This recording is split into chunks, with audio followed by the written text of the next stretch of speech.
Assalamualaikum warahmatullahi wabarakatuh. Kami dari kelompok 4 yang beranggotakan Imratul Lia Fitriana absen 13, Linda Wahyu Wijayanti absen 14, Novian Dwi Ramadan absen 15, dan Putri Rismawati absen 16. Di sini kami akan menyampaikan hasil tugas kelompok kami, yaitu yang pertama mengenai kasus pengajuan dana yang tidak disetujui oleh bendahara perusahaan, yaitu kami buat dalam bentuk surat pengajuan dana rasional. Yang kedua yaitu mencari informasi mengenai setiap bukti transaksi dari mulai cara pengisian bukti transaksi hingga bukti transaksi yang lain yang digunakan pada pengelolaan dana kas kecil. Yang pertama, kasus pengajuan dana yang tidak disetujui bendahara perusahaan kami buat dalam bentuk surat pengajuan dana operasional, yaitu isi suratnya. Kepada yang terhormat Kepala Departemen Kenangan PT Maju Jaya Sejahtera, dengan hormat, dalam meningkatkan jumlah pelanggan dan meningkatkan penjualan produk perusahaan di masa mendatang, maka kami dari Departemen Marketing berencana untuk tidak terlebih dahulu menjajaki kerjasama dengan beberapa perusahaan di Pekanbaru yang mungkin akan dilaksanakan pada tanggal 15 sampai 20 September 2021 mendatang. Sehubungan dengan hal tersebut, maka dengan ini kami Bendahara Departemen Marketing bermaksud untuk mengajukan terkait dengan pertidaksetujuan mengenai dana operasional ke Departemen Keuangan sejumlah 10 juta rupiah, dikarenakan dana tersebut belum mencukupi standar operasional yang kami butuhkan. Dari dana kas yang sudah masuk kemarin, yaitu 5 juta rupiah, sedangkan dana kas yang keluar kemarin senilai 2 juta rupiah. Itu pun kami masih menjalankan bisnis itu sesuai standar operasional perusahaan kami. Bagian penutupnya, demikian surat pengajuan ini kami sampaikan atas perhatian dan kerjasamanya kami ucapkan terima kasih.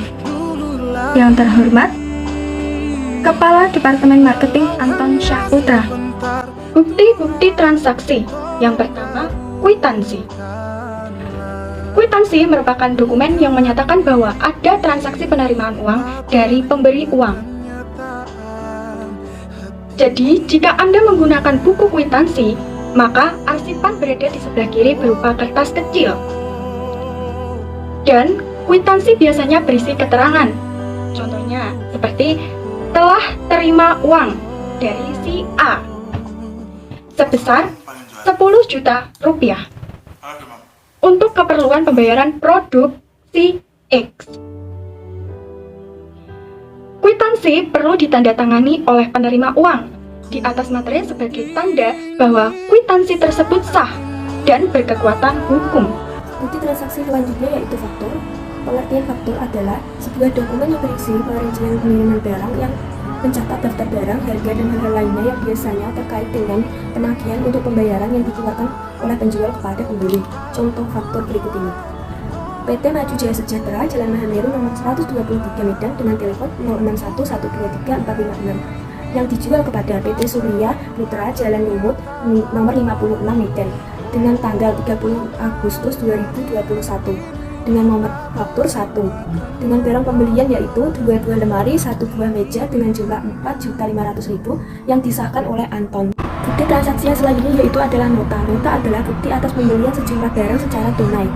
Nota dibuat oleh penjual dan diberikan kepada pembeli. Nota biasanya dibuat 2 rangkap, yaitu 1 lembar untuk pembeli dan 1 lembar lagi untuk penjual.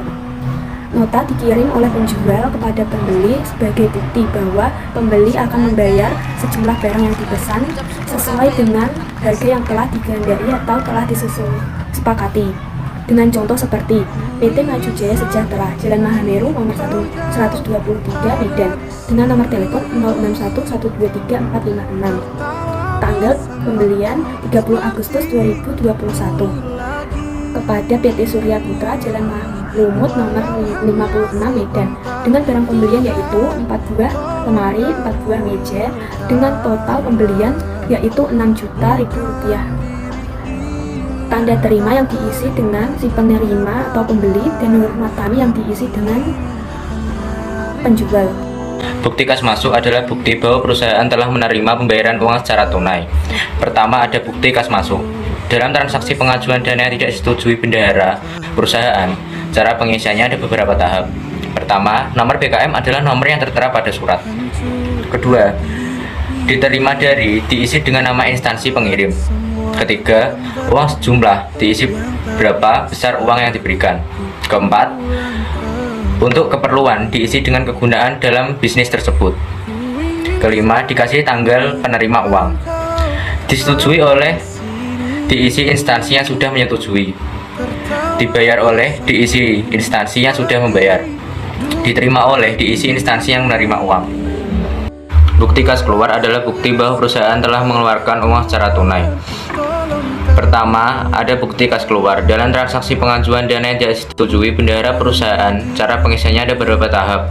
Pertama, nomor BKM adalah nomor yang tertera pada surat. Kedua, diserahkan dari diisi nama instansi penerima. Ketiga, uang jumlah diisi berapa besar uang yang diberikan. Keempat, untuk keperluan diisi dengan kegunaan dalam bisnis tersebut. Kelima, dikasih tanggal penerima uang. Keenam, disetujui oleh diisi instansi yang sudah menyetujui. Ketujuh, dibayar oleh diisi instansi yang sudah membayar. Kedelapan, diterima oleh diisi instansi yang menerima uang. Lebih jelasnya dapat melihat PowerPoint tersebut. Dana kas kecil adalah sejumlah dana yang dibentuk khusus oleh perusahaan untuk pengeluaran yang bersifat rutin dan jumlahnya relatif kecil. Cara pengisiannya adalah 1. Bagian pemegang dana kas kecil mengisi formulir. 2. Selanjutnya dikirim ke bagian hutang untuk diproses pengisian kembali dana kas kecil. Contoh surat pengajuan dana kas kecil. Dana untuk bagian operasional. Periode kas kecil 15 sampai dengan 20 September. Dana awal kas kecil 10 juta. Keterangan penggunaan keperluan kas kecil untuk direktur personalia. Jumlah 10 juta. Total 10 juta. Disetujui oleh PT Maju Jaya Sejahtera pada tanggal 30 Agustus 2021. Diterima oleh Anton Saputra pada tanggal 1 Agustus.